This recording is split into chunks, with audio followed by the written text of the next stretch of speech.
இப்போ இது சரியாக எந்த இடம்னு பார்த்தீங்கன்னா, கோயம்புத்தூர் சுங்கம்ங்கிற இடம், நிர்மலா காலேஜு பக்கத்தில். இது வந்து ரெட்ஃபீல்ட் ரோடு.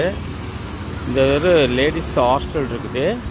அது பக்கத்தில் நல்ல ஒரு மரம், கிட்டத்தட்ட இது ஒரு 5-6 வருஷம் வளர்ந்துருக்கு ஒரு மரம். இந்த மரத்துக்கு கீழே குப்பையெல்லாம் கொண்டு வந்து போட்டு தீய வச்சு அந்த மரத்தை எல்லாம் இன்றைக்கி வந்து எல்லாம் ஒடிச்சு போட்டாங்க. இப்போ அதுக்கு அடியில் ஒரு துளிர் வந்துக்கிட்டு இருக்கு. இந்த துளிர் வந்துக்கிட்டு இருக்கு. இந்த துளிரை வந்து பாதுகாக்கணும்னா இதை சுற்றி ஒரு இது வேலி மாதிரி போட்டு ஒரு கம்பி இதெல்லாம் கட்டி இதை வச்சா இதே போல் அதை வரும்.